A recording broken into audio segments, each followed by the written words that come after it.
I'm going to go ahead and introduce the folks that are involved in today's discussion.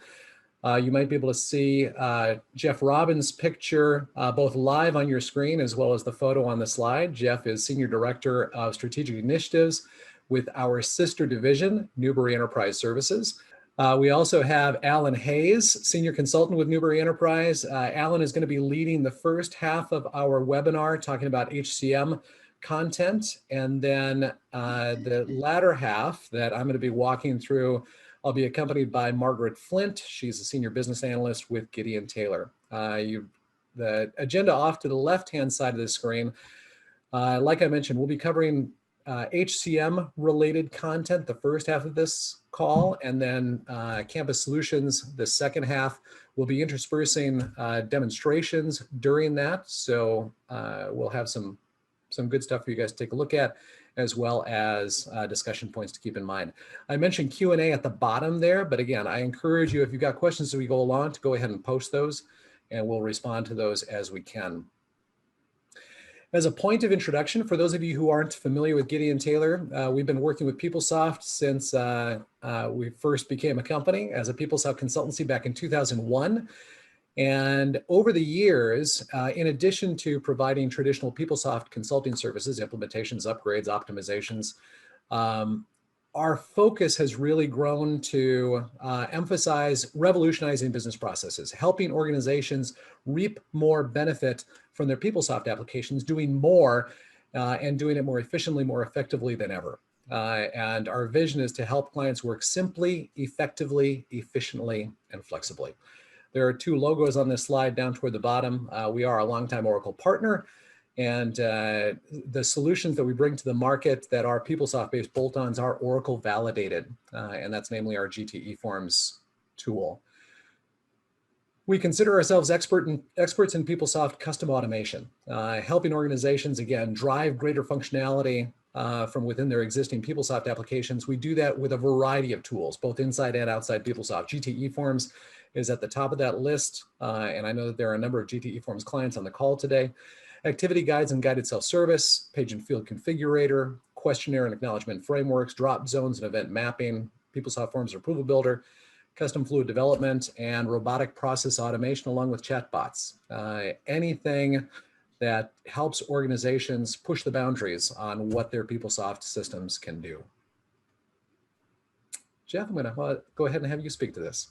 Thank you, Scott. And so many of the things that Scott was just talking about are exactly what Newbury Enterprise has been doing over the years as we've worked with PeopleSoft customers to improve their experience with PeopleSoft.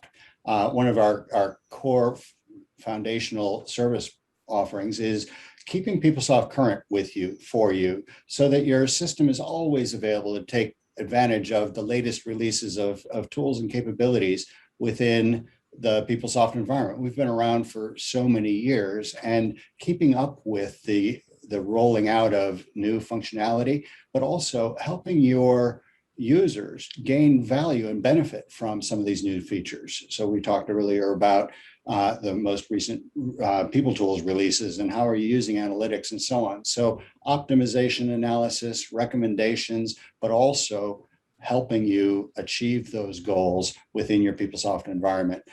Nowadays, so much more of the work that you all are also looking at, I'm sure, is how do we automate some of these very repetitive processes. So robotic automation, leveraging chatbots, leveraging automation tools to have the end user's experience improve and take advantage of some of these great new technologies that help us, transform how business is done. So that's where Newbury fits so well into the Gideon Taylor environment. And so we're so excited about the union of the two organizations that Scott mentioned. So thanks, Scott. I'm glad to introduce Newbury to the folks online. Thanks, Jeff. And for those of you who weren't aware, Newbury became part of the Gideon Taylor family this spring, back in April. And to Jeff's point, we're excited to have them aboard. There are a lot of considerations, obviously, that organizations are having to take into account and have had to take into account over the past year in terms of responding to a whole host of COVID-related challenges, things that you may need to do to prepare your organization to offer a safe environment for staff, students, faculty. How do you respond to now a growing audience of remote workers and remote students, and how are organizations responding to these? So without further ado, I'm going to go ahead and hand this off to Alan Hayes to walk us through the first portion of our webinar. Okay, great. Thanks, Scott. Let me fire things up here so people can see my screen. Actually, yeah, let's start with that. I think you have the poll. You bet. Is that where you want to start? Okay. Yeah, we'll talk a little bit about that before we get to a demo. Let's see. There we go. All right. So this is our second set of poll questions. How are you gathering immunization data, if you are? Are you recording that data within PeopleSoft and tracking it for your employees? And do you have a method for incident tracking when a case is identified? So we'll go ahead and keep that open for about another 30 seconds.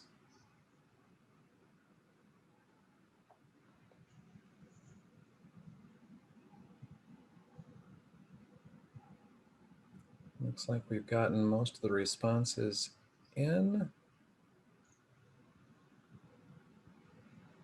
I'm going to go ahead and close it.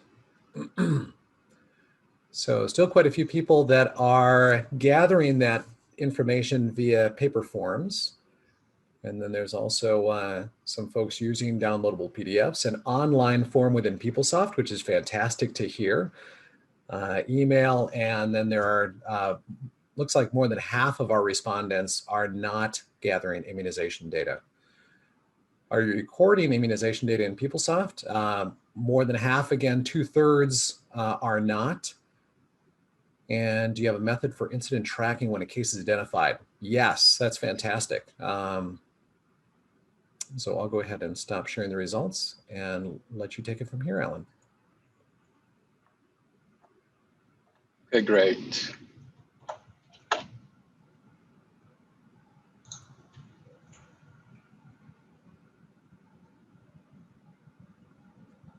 Actually, Scott, can you hold take control of the or flip the slides for me, and then when we go to demo, I'll take control. Sure, you bet. There we go. Okay, great. Hi, everyone. My name is Alan Hayes. As Scott said, I am a senior consultant with Newberry Enterprise Services. Happen to be a part of the Gideon Taylor family.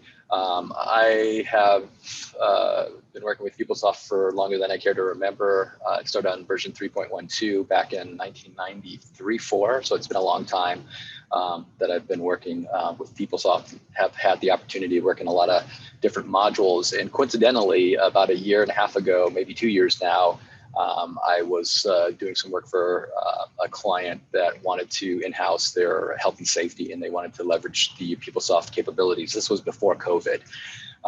So I spent about a year and a half prior to COVID, working very closely with the module, and then COVID hit, and it became, the module, let's say, it was rediscovered, right? So I'm happy to coincidentally, I've got a fair amount of experience with the module, and happy to share that with folks on the webinar today. So as we get into the health and safety piece on HCM side anyway, some of the things that you may want to consider when you're looking at this module is, how are you doing your incident tracking? It sounds like from the survey, a lot of you have a method for doing incident tracking, likely because there are regulatory requirements associated with doing incident tracking. And if you're in the US, specifically to report to OSHA. So that's not surprising, but the PeopleSoft through health and safety does allow you to track those incidents that are reportable to US agencies. The thing that is topical now is how do we track immunization status? especially in the era of COVID and bringing people back into the office. A lot of organizations want to know the status of their employees, whether they've been immunized or not. And health and safety is a tool that can be used to track immunization information. And there's some enhancements on the way that will make that even easier than it is today. And that dovetails right into the third point, which is about student and employee self-reporting. With COVID and the new attention paid to health and safety, there have been some recent enhancements delivered by Oracle. Employee self-service is one of them, at least on the HCM side. Scott will talk about what the capabilities are on the campus solutions side, so we'll talk about that a little bit later. But that's a consideration you want to visit when you're looking at tracking and reporting incidents, whether it's tracking immunizations or incidents at the workplace. Who in your organization may be exposed? That's something you may want to know as an organization. If you're going to have self-service, you likely want to have some sort of approval workflow associated with that, right? Anytime you expose anything to self-service, you want an opportunity to review what is being done before it's saved into the core tables of the PeopleSoft system and may trigger other actions down the road. So that's a consideration. Employees, giving them the capability of doing reporting if they observe or think they observe an incident of COVID or are themselves infected and want to report that. And also the follow-up. This kind of goes into what you've heard in the news a lot about contact tracing. So you've identified the incident. In this case, I'm talking specifically maybe about a COVID-19 incident.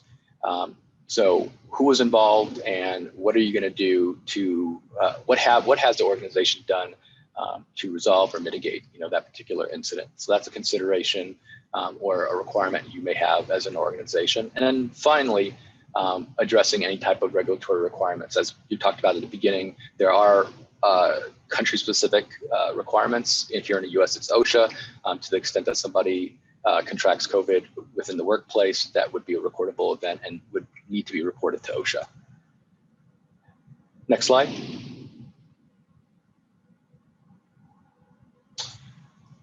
Okay, so this is a really quick review of some of the regulatory requirements. We talked about OSHA. As I said, to the extent that somebody contracting COVID happened at the workplace, that is a reportable event and needs to be reported to OSHA. There are other agencies also that are interested, obviously, in this global pandemic and how it affects employment. CDC, everybody's heard about that in the news. They provide guidance, but other agencies that you may not be familiar with or may not have associated with COVID also, may need to be reviewed for any guidance that they are providing. EEOC for equal employment opportunity, to the extent that somebody has COVID, you likely cannot do any type of discrimination against them because they have COVID or discrimination against them because they chose to get the vaccine or not get the vaccine. So that's where EEOC might come in. So be aware of any guidance provided by EEOC. And ADA, people don't think about that agency may be involved. And one scenario might be to the extent that somebody wants a plexiglass divider, right? They think that's necessary to do their work in a safe environment. That kind of stuff typically falls under the ADA rules.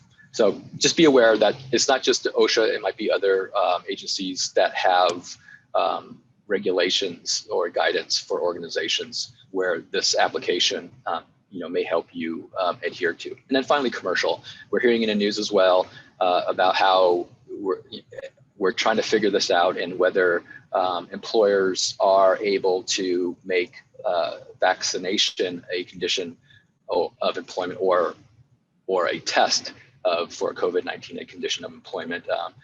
That's, I think, being worked through. We're not, that's evolving. That's why I put it there. But it is something that organizations need to be aware of to the extent that they are going to make that a requirement. How do they track whether someone has received the vaccination and do they have one dose? Do they have both doses? Have they declined to take the vaccination? How do you track that information? Next slide. So this is, I won't spend too much time here, but I just wanted to show this slide to show you kind of the breadth of the health and safety module.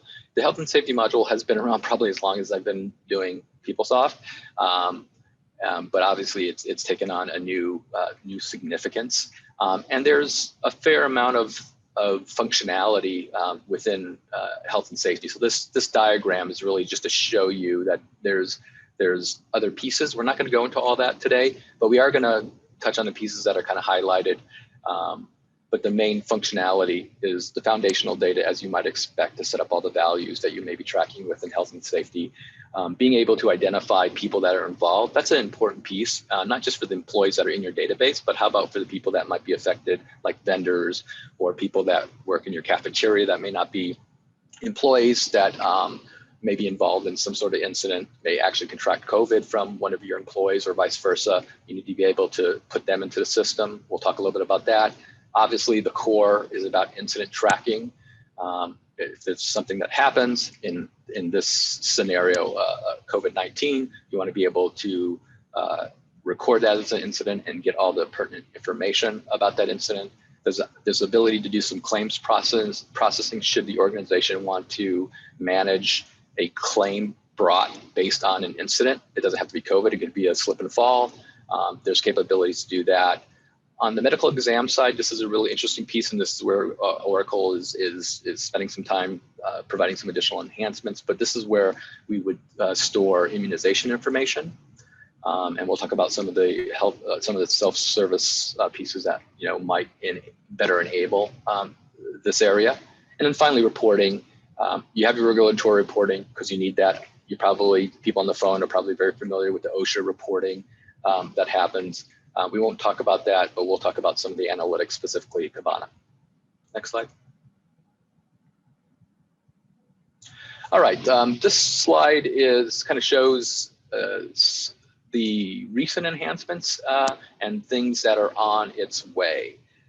So the items that you see that have the red asterisk by it or the double asterisk, these are things that are on a roadmap. So they're not currently available, but they have been discussed as on the roadmap, which means Oracle is working on those, and we expect those in the next couple releases. The slide also focuses on the enhancements since health and safety became more prominent because of COVID. So some of the things that we're going to talk, where you'll see in the demo in just a moment, is employee self-service functionality. In the past, this was an administrator-run module. It didn't allow interaction directly with the employee or the manager, for that matter. But recently, as of PUM 36, they have provided self-service functionality. So an employee by themselves can go in and log an incident. They won't be able to put in all the information, and you don't want them to do that, but they would be able to identify the basics of an incident, and that would then go through workflow and get worked.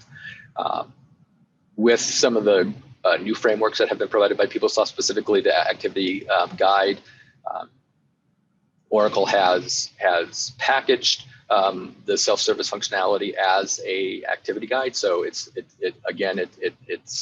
in line with the new functionality that's being delivered by PeopleSoft, and it's very user-friendly in that it is step-driven. So you do step 1, you do step 2, you do step 3. So it helps someone who's not familiar with the functionality of a module to complete all the necessary steps.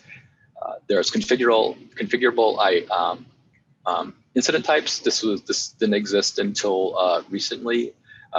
So that this is nice when you want to customize, you through configuration rather than through development, change the types that are available to your organization. Non-employee data entry, that's very significant in that As you all know, when you introduce someone into the PeopleSoft system, typically they're an employee, they're a contingent worker, or they're a POI, a person of interest, right? And there's certain overhead associated with that.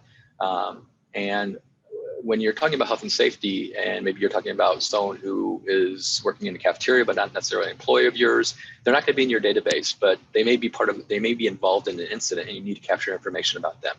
So there's capability within the health and safety module to quickly identify someone who's not an employee, and then associate them with the incident without carrying overhead and without commingling with your core HR data. So that's a very important feature of health and safety. The first asterisk item you see here is something that's on the roadmap, and this is specific to immunizations. Right now, only the administrator has access to enter immunization information, but it made sense to also allow an employee to identify their immunization status. So that is functionality that's on the roadmap. Also on the roadmap, there's the ability to do some acknowledgement or to decline. So you can acknowledge that you've been immunized, or you can indicate that you've declined immunization. So that's also something that's going to be coming in the next couple releases. These other two are not specific to health and safety, but the reason why I wanted to mention them is because they're related, right? We have a lot of people that, because of COVID-19, they're working remotely. Oracle is working on functionality in a self-service framework to allow employees to identify themselves as remote workers, and where they're working remote, how often they're working remote. There's workflow related to that so that the manager can approve it. So I put that there because to the extent someone is going to work remotely because they're afraid they've been exposed to COVID and they need to wait the 14 days, this is going to be a mechanism for them to communicate through the system to their manager and seek approval to work remotely. It also provides data to the organization on who's working remotely and where they're working remotely. And finally, under employee, there's the activity guide and questionnaire framework, which they currently have, but the questionnaire framework, it requires activity guide. They are going to deliver an option to publish questionnaires without having to encapsulate it in an activity guide, and they're also going to provide some analytics that can report off of these questionnaires, and that'll make sense when we go into the demo, because we're going to start off with a questionnaire when we go into the demo. And quickly through these other items, the manager, there's not a lot of functionality yet in health and safety specific to the manager, but they know now that they have employee self-service that they likely will need some manager self-service options. And one area that they're talking about delivering functionality is through the snapshot or my teams. If you're familiar with that functionality, it typically gives you a snapshot of information about the employees that work for you. So you can envision that you might have a tile there that would provide the COVID immunization status of your employees. So as a manager, you can help the organization monitor the status of employees as it relates to COVID in this particular case. On the administrative side, there's workflow, there's approvals we've already talked about. We've already talked about the non-employee processing, which is an enhancement on the administrative side.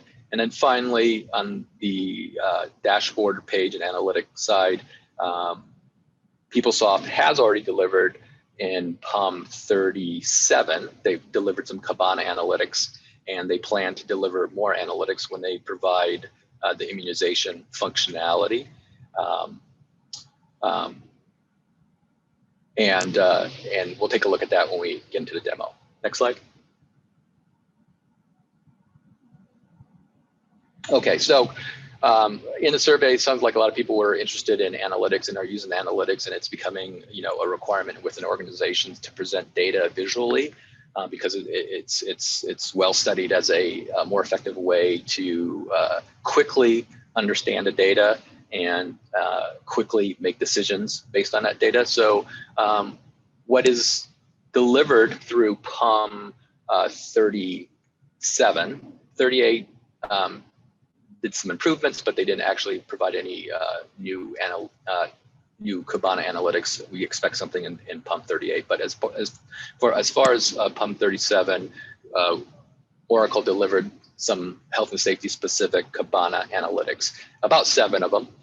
The last 3 are the ones that are projected based on the roadmap, and we talked a little bit about that, right? So we'd get Kibana analytics that will tell us about employee vaccination status within the organization. Have they been fully, partially, or maybe have they declined vaccination? And it doesn't have to be specific to just COVID. You might want to know how many people have their flu vaccination, because maybe you, as an organization, you want to run a campaign and you want to encourage people to take the flu vaccine if they're willing to do that, to prevent people being sick and losing productivity. So it doesn't have to be specific to COVID-19. And then obviously you want to know to the extent that people are taking tests and you're recording the results of COVID tests or any test, how many people are have tested positive, how many people have tested negative. Maybe you have a hot spot within your organization, and that information will help you potentially put some mitigating factors. Maybe you need more plexiglass somewhere. Maybe you need to enforce more social distancing. Maybe you need to encourage, vaccination. That'll give you some information, some actionable information to go forward with.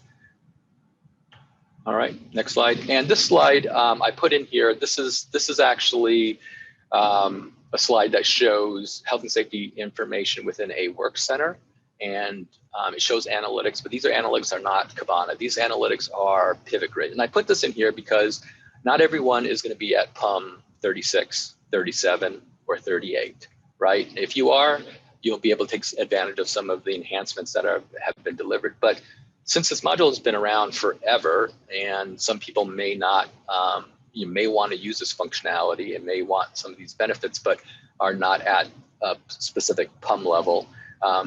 This is just I put this out here to show you what you can do at any PUM level that you're on. As long as you have, I should qualify that. I mean, of course, there's a PUM level that delivered work centers, right? Of course, there's a PUM level that delivered the pivot grid analytics. But to the extent that you have those, and those are very old, likely most of you have those, you can create this without having any of the new stuff that Oracle has delivered or will deliver, which means you can start to create an effective workspace for your administrator. You can actually create visualizations for your data without kind of having the new bells and whistles. And when that stuff comes out and you're ready to move to it, you certainly can.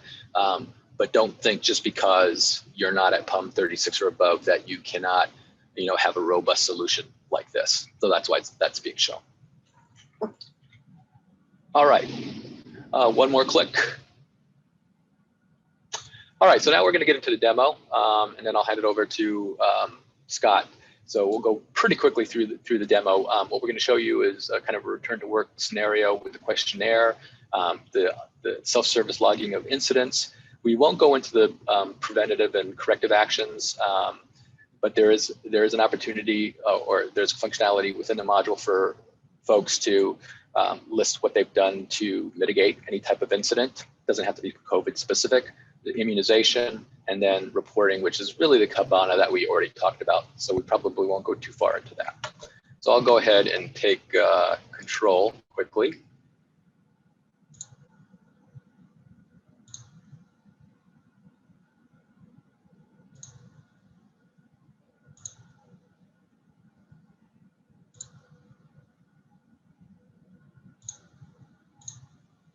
Thank you, Scott.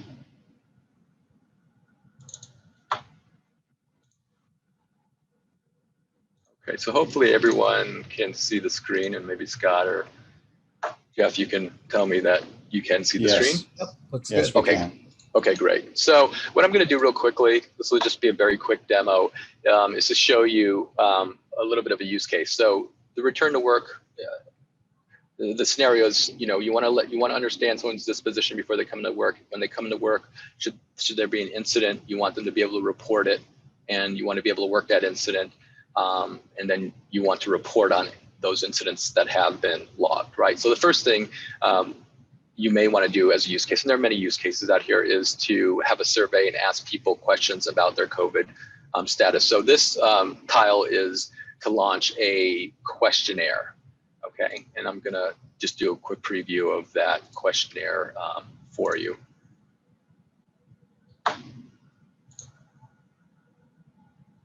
Okay, so here's a questionnaire, and we've all seen this, and we've probably all answered this a million times, but you may want your employees, and you may do this on even a daily basis. It depends on how often you want to do the survey, but these are the typical questions you might see on a survey about, whether you have been around somebody that has COVID, whether you're not feeling well, whether, you have taken a cruise within the last 14 days. I mean, you can put anything you want in here. So the reason why I'm showing you this is PeopleSoft has the questionnaire framework.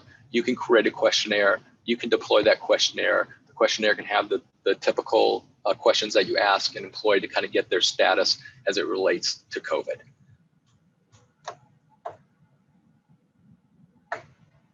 So that's the first step. So they've taken a survey. You've now, invited them back to the office, and there may be an incident where an employee thinks that they've contracted COVID. Right. So on the employee self-service page, there's a nice tile here called Health and Safety. Okay, and there's some test ones that are already out here, but I can report on an incident. I can choose an incident type. In this case, I might do illness because it's COVID specific.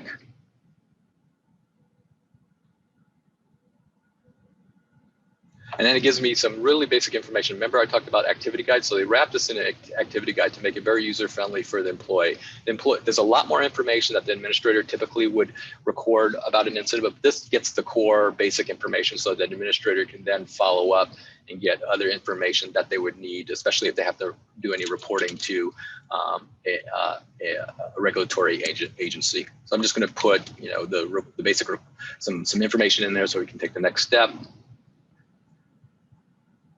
From here, they get to identify whether it's an illness or injury. We'll say it's an illness because it's COVID. And then they get to tell us that it is COVID-19, give us some sort of description, tell us if they sought medical treatment. And there's also more information here about body parts. Typically, this would be a respiratory type of illness, so they pick things that are respiratory specific, but I won't go into that right now because of time. They also have the ability, and this is the piece about non-employees, but this is where an employee can identify who might be involved. So if I think I got COVID and I work in a cube and I have cube mates, I may want to identify people in my organization that were sitting, next to me.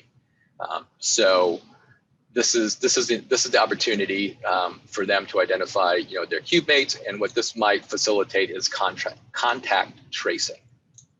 We'll say this is another.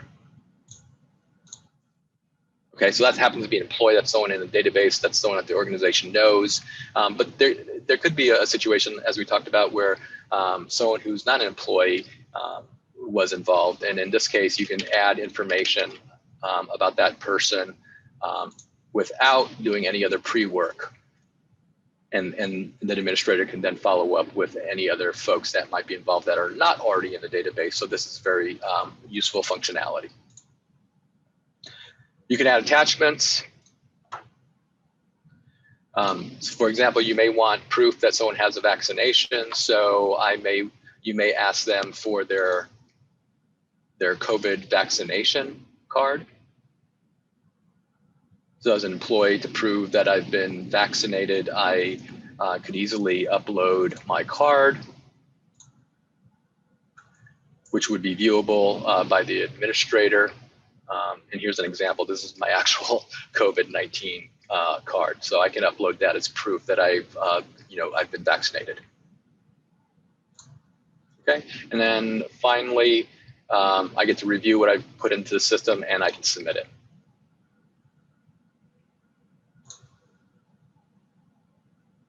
And that will kick off workflow. So like workflow, like anywhere in the system, can be configured. Typically, this will go to the workflow administrator, the health and safety administrator, whoever that's defined by security roles within the organization. They'll be able to look at this and approve it, and then continue to take, any other actions that they may want to take. The last thing I would like to show you, since we already talked about the reporting, I want to show you immunization information specific to this functionality. So let me jump out, and then I'll hand it over to Scott.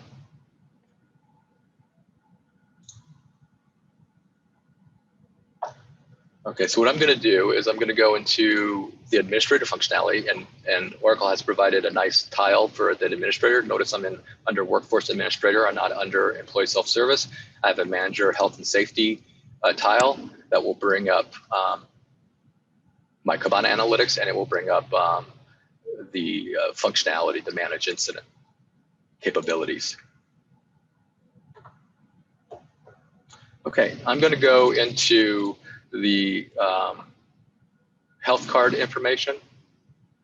This is under recorded medical exam information, and there's capability called health card, which tracks information about employees. And here's where in the health card where immunization data is stored. And I put some information here just to kind of demonstrate how you might put this information in. Assuming you had the COVID vaccination, it's a 2-dose vaccination, I would put it here. I'd put some information here, and maybe I'd put the lot number in here if that's information that was that the organization wanted to track. But this is where, and this has been here since the advent of health and safety. Now, what Oracle is going to do is going to allow is provide self-service functionality so employees can populate this information on their own, obviously going through workflow so it can be vetted by an administrator. But right now, the only way to get this information into the system is through the administrator functionality. And Scott will talk a little bit about maybe some solutions about how to turn this into self-service prior to Oracle delivering that functionality. And finally, before I turn it over to Scott, I know Scott's itching to get it. I just want to show you some of the Kibana analytics specific to health and safety.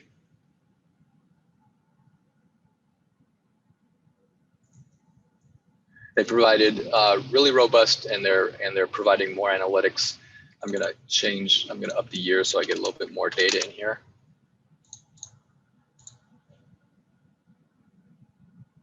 But this just gives you a visual of some of the Kibana analytics that are interactive that you can use to quickly understand what's going on in your organization from a health and safety standpoint. This shows all the incidents. This shows incidents by day. You got a little word cloud here that shows the occurrences. What's the popular or most frequently occurring type of incident. By location, this will help you understand whether you might have a hot spot. Maybe there's a certain place in your organization where you have a high occurrence of COVID and you want to take a closer look at it. You also have some gauges here to help you understand which incidents, how many incidents you have and which ones are reportable, which means which ones you need to report to an agency. You also have some basic information about how many days that the organization is losing because of an illness, in this case, COVID. And to the extent COVID was the cause, whether there was any type of hospitalization required for that particular illness. And then you always have your grid of detailed information below. So a lot of great capabilities around health and safety to do self-service tracking, to visualize that data, and then to take action against that data. But I'll also say you don't need to be on the latest version to get the visualizations and to aggregate the functionality in a user-friendly fashion. That's available to most every version that is available. So with that, I will turn it over to Scott. Hey, thanks, Alan. A lot of very good information. Appreciate you sharing. Let me get to where I need to be. All right, hopefully people can see my screen again. We've got the last of our polls that I'm going to launch right now. And this is specifically with regards to campus solutions. So for those of you who are not associated with higher education, certainly feel free to stick around. There is some cool functionality that we are going to be showing available with PeopleSoft and with GTE forms as part of this discussion and demonstration. So the first question, is your school planning to survey or screen students about COVID-related health data? Second question, is your school requiring immunizations? And does your organization have an initiative to get online solutions to COVID-related requirements in place this summer in advance of classes resuming in the fall? I will leave this open for another 15 seconds or so. Looks like certainly the majority of folks are planning to survey or screen students with regards to COVID data. The majority of respondents so far are not requiring immunizations. I'm going to go ahead and end the polling and share the results. So over 2/3 are collecting data from students about COVID-related health. Second question, flipping that, 2/3 are not requiring immunizations. And then finally, does your organization have an initiative to get those in place this summer? And it looks like that's split almost evenly. So thank you very much for responding to those. I know that I've got a high school senior that just graduated, and the university he's going to in the fall is requiring all students to be vaccinated.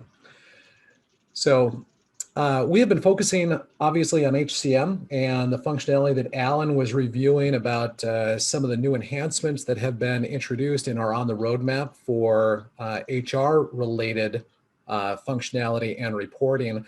This is just a quick snapshot emphasizing the fact that, yeah, Oracle is pushing a lot of new functionality and updates out for HCM and even financials and supply chain management, ERP. Unfortunately, there isn't a whole lot of stuff that's been introduced for campus solutions. So for those of you who are dealing with students and trying to anticipate what you could take advantage of for new functionality that will help to ensure a safe campus in the fall, that's kind of on, it's your responsibility. It is not something that Oracle is releasing or has talked with us about releasing in any of the campus solutions applications really. This slide, and you guys will get, you'll be able to download this particular presentation and click on these links. These may already be sites or pages that you're familiar with, providing guidance and recommendations for COVID-related concerns as they relate to your PeopleSoft Campus Solutions. But there hasn't been a lot of innovation with regards to introducing student-facing or student-related tracking, incident reporting, immunization requirements, things like that. So Oracle is leaving that in the hands of the individual institutions and clients. But that's not to say that there aren't things that you can take advantage of. And Alan summarized some of those in his discussion. The questionnaire framework, obviously, is something that you can take advantage of in terms of helping to gather some of that health-related information. The acknowledgement framework is also part of Campus Solutions. The PeopleSoft Forms or Approval Builder, if you want to create some simple online forms to initiate actions or, again, gather information from your students. And then obviously analytics and Kibana is available if you want to put together a solution for presenting and reporting on that data. I did want to share some examples of automated solutions that our clients are creating. And this one happens to be a return to campus or return to work authorization that could be deployed in HR for employees. It could also be deployed in Campus Solutions for students. So this is a quick demonstration of that on a mobile device, having a student or an employee go through a brief questionnaire related to COVID-related symptoms and whether or not they are approved to return to campus. So we're going to go ahead, and this is all built out in GTE forms inside PeopleSoft. It allows for you to have pre-population as well as conditional behavior in presenting questions. Maybe there are other questions that are hidden until other questions are responded to. And then this one, based on the user's responses, it's come up and said, I'm sorry, you're not allowed to return. You have to stay home and follow the call-in procedures. So it is dynamically presenting that information. All of that was configuration based within this e-form inside PeopleSoft. If we go back and we change any of our responses on how we responded to the questionnaire, then when we get to that final submission page, that confirmation page, now all of a sudden it sees, oh, well, we haven't, you're not exhibiting any symptoms, so you are cleared to return to campus. And they can go ahead and click on the slider acknowledging that. So very fast, very easy, fluid, obviously. They can see if there's any kind of approvals required for that particular action. Here is what that form looks like for maybe somebody in the registrar's office or the health office. So they'll get an email notification. They can review the student's responses to those questions. And then if they need to take action to approve or deny, they can do that directly from that email notification. And they see there that it's been approved. And then the system will automatically update with that information about that student's clearance. So there was a survey published by Inside Higher Ed, and they emphasized this was not a scientific survey, but it's interesting to see the results. They polled students and parents on how they felt if they were going to a college that was going to require face masks or social distancing, or if vaccines were required or not required. The responses were pretty positive, that both students and parents were, by an overwhelming majority, comfortable making those commitments and having those schools take those initiatives and have those requirements on campus for their students.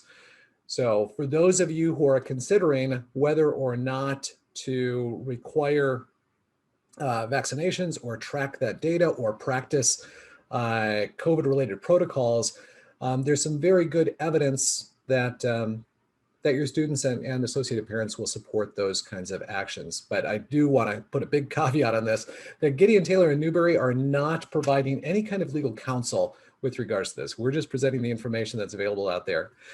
So similar to an HR organization, some things that you're going to want to consider, and that you probably are already, tracking immunizations, incident tracking. Alan demonstrated some of that functionality that either exists within PeopleSoft HCM right now or is upcoming in future releases. In the case of Campus Solutions, those kinds of self-service capabilities don't exist, and there's nothing on the PeopleSoft roadmap yet that would imply that they're heading that direction. I am interested, though, since I've got my phone a friend on the line, Margaret. Are there certain things that you're finding in the higher education area that schools are working on addressing or preparing for as it relates to some of the COVID-related challenges? Yeah, thanks, Scott. Just quick mic check, make sure you can hear me. Absolutely. Thanks.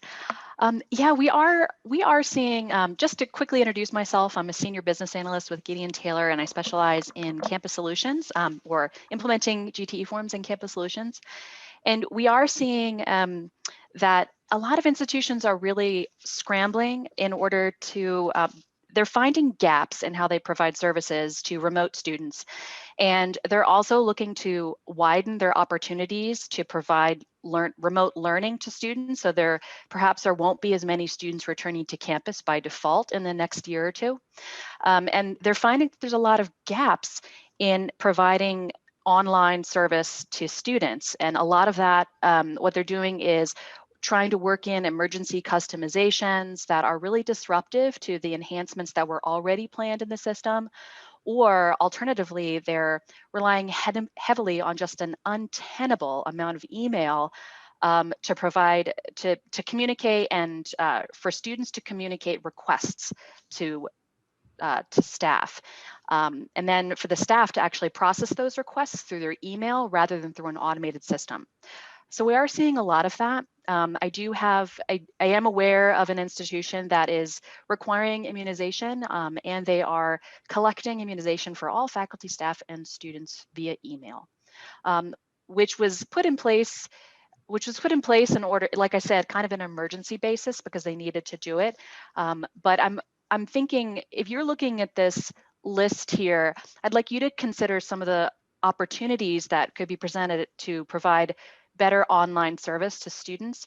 And I just want to point out in particular, international students. A lot of international students were sent home during COVID, and many of them haven't returned yet. And are you utilizing PeopleSoft in the most efficient way for your international students to request service, to send in forms, to get instructions about the kind of documentation they're going to need to return to campus, or even just as simple as collecting whether or not international students intend to return to campus? That's a tricky one too. So those are some of the ways that we're seeing institutions try to respond to students who are engaging with the school remotely. Scott. Awesome. Thank you very much, Margaret. So there are obviously a lot of different ways that you can gather that information. If you are going to be requiring immunizations, or if you're gathering immunization data from students, there are a variety of different forms online that we were able to find from institutions. The first one there, University of Maryland's vaccine declination form. It would be an awesome candidate to put something like that online inside PeopleSoft for student-based self-service. This is actually an online app that Indiana University created to allow for students to report vaccines and vaccinations. And then State of New York, another example of an immunization data gathering form that residents of the state can use. So there's a lot of obviously manual effort associated with a couple of these, and you're talking about forms that are outside of PeopleSoft. If you are tracking these if you're receiving these via email, or somebody is submitting these things online and then somebody has to enter that information into data, or pardon me, enter that data into PeopleSoft, it just requires a lot of manual work. And then potentially having to store and be able to retrieve the different forms that you're using. It would be fantastic if there were an online version of the vaccination record card that might be either mandatory or optional for students to report their vaccination records. And that is something that we're going to show you here in this next demonstration. So inside PeopleSoft Campus Solutions, you may not be familiar with this, but there is an area for gathering health-related information, immunizations and health tests. So we very quickly created a GTE form inside PeopleSoft to allow for students to voluntarily report this information and then automatically have the form update that data in PeopleSoft. This is the end result, is you're seeing the data that populated this particular component within PeopleSoft to capture that immunization data for the student. And then going back to some of the comments that Alan was making earlier, once that data is inside PeopleSoft, you've got very rich and powerful reporting and analytics tools to go ahead and assess what percentage of your student population has had their immunizations, which manufacturer they were using, whether or not they've had the first dose, the second dose, or both. So this is a quick example of that immunization tracking form that I just mentioned. This was created in a couple of hours, and then it was about 30 minutes to create the CI that allows for this data now reported by the student to update that record. So you see here in that first segment, student information, it's pre-populating with information about the student. And then we're going in, allowing them to enter their vaccination date. They're going to be prompted for the vaccine manufacturer, and based on which one they choose, it will then allow them to select how many doses of that. If it's Johnson & Johnson, it doesn't show them a dose number field, but for the others that are double doses, it's going to show that and require them to respond. Here, they're given the option to upload an image of their vaccination record that probably all of us are familiar with already. And that will also be then stored as part of their student record inside PeopleSoft. They're not allowed to continue until they actually acknowledge that statement at the bottom that they're submitting accurate and truthful information. And then here is just displaying that delivered page inside PeopleSoft where that information now has been updated. So going into Kenneth's record, we'll be able to see his vaccination information. So very quick and very easy. This configuration-based form is now available as part of the GTE form library for any of our GTE form clients to use and modify if they'd like.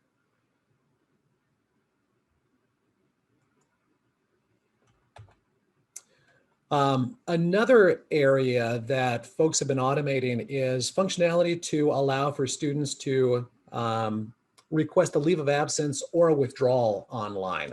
Here's an example from University of Chicago. They've got this posted online to allow for students to fill out a very brief form. This is non-PeopleSoft based. So this, I don't know if this necessarily has any kind of routing associated with it, but allows for students to submit requests for a leave of absence or a withdrawal. This is a comparable GTE form inside PeopleSoft. Again, we created this in about an hour and a half to allow for students to apply for a leave of absence or request a leave of absence or a student withdrawal. And it shows some very interesting conditional behavior. Again, we've got some informational text at the top of that. We've got student information defaulting automatically. All of this was done by a business analyst. So these are all configuration capabilities. When we select leave of absence, we're specifically shown fields and information associated exclusively with a leave of absence request. And this conditional behavior that you're seeing that allows for information and fields to be hidden or displayed based on selections that the student is making, all of that is configuration based. There was no development required for any of this functionality that you're seeing. If we go back up to the top and change it to student withdrawal, you'll see that aspects of this form change. And now the fields that are displayed are specific to withdrawals. The choices, the prompt values that we see are specific to withdrawals. These particular statements are specific to withdrawals. So you're seeing that conditional behavior again, being able to differentiate between the information that I should show a student if this is a leave of absence request versus if this is a withdrawal request. And that kind of behavior can apply to any number of different form-related actions and business requirements that you guys might have. So we'll go ahead and specify the start date for our withdrawal, and then we can respond as to whether or not we intend to return to campus. If we select yes, then it's going to prompt us to find out what quarter that might be. If we have any comments to add, we can certainly do that. We could have an optional attachments segment if there was something that we felt that we needed to attach, maybe some sort of doctor's orders for a leave of absence. And that's it. And then this form could then route to any number of approvers. It might go to the student advisor. It might go to the registrar's office. Email notifications would go out to any impacted offices. And then that information could be updated in PeopleSoft without any further effort required. Now, if I can figure out how to advance past, there we go. I'm not going to spend any time on this slide because we're already over time, but just some other examples of forms that have been created to address unique COVID-related challenges over the course of this past year. So the GTE Forms tool that was used to create each one of those three forms that I showed you, there are a tremendous amount of configuration-based features inside the tool. And I know that there are a lot of folks on the call that are already GTE Forms users, so you guys are well aware of these things. Over on the left-hand side of this slide, it goes through just a bulleted list of many of the configuration features that are available. Over on the right, it is important to emphasize that GTE Forms, in addition to all the configuration capabilities, it has unlimited extensibility from a technical perspective. If there are things that it doesn't do from a configuration standpoint, it is all people tools based. So you can really make it do anything that you want, including not only very unique behavior for your institution, but also external integrations. So if you need to tie those e-forms into not only PeopleSoft, which is natively integrated within, but also external applications, non-PeopleSoft applications and external data sources, you can certainly do that. I think this might be the last slide. It just shows some examples of what other organizations and institutions are doing with eForms functionality across HCM, financials, and campus solutions, using the tool to create powerful, dynamic, fluid self-service applications to meet really any kind of requirement you might need. Those forms can be created, as I mentioned before, within just a matter of hours. Some are far more complex and might require weeks or even months to complete, depending on your unique business requirements. Again, just some screenshots of forms that have been created. They can look a lot of different ways. They can accomplish a lot of different functions and requirements. They can be used for questionnaires and surveys. So where do you go from here? Number one, if you don't want to necessarily explore some of the functions and features inside PeopleSoft that we've talked about, you can certainly use a spreadsheet to help you respond to COVID-related challenges, tracking immunizations, and incident reporting. But what we really encourage is taking advantage of everything that PeopleSoft has to offer. So applying the latest PUM images for HCM or for campus solutions to make sure that you've got the latest functionality and the latest features available to you. Use those delivered frameworks and tools, whether those are the questionnaire acknowledgement frameworks, whether that's PeopleSoft Forms or Approval Builder, or GTE Forms for those of you who have it, or those of you who might be interested in finding out more. Use Fluid, because the more that you can roll out there online and accessible, regardless of what form factor people might be interacting with, the better your solutions are going to be, and the happier your audience and your users are going to be. And finally, as I mentioned, use eForms. And if you have any questions on that, by all means, give us a call. And try not to use paper, PDFs, or emails, because quite honestly, that is so 90s, and you guys deserve better. So thank you very much, everyone. Now I'll go ahead and see if there are questions. I know that there was one for Alan earlier, and maybe you already answered this, Alan, about being able to track non-employee data as potentially POIs. Yeah, I was able to answer that, and the answer is yes. CW contingent workers and POIs, if they're in the database, are accessible to health and safety. So if you want to add them as a POI or a contingent worker first to associate them with an incident, you can do that. Fantastic. Thank you. If there are any additional questions, we're happy to hang out here for another minute or so and answer those as they come in. And Laura, thank you. We appreciate you joining. For everyone else, thank you very much again for joining. We do periodically host these PeopleSoft Masters Series webinars, and certainly feel free to join us in the future for additional information about what you can do with PeopleSoft. I hope everybody has a great afternoon. Thanks a lot. Bye-bye.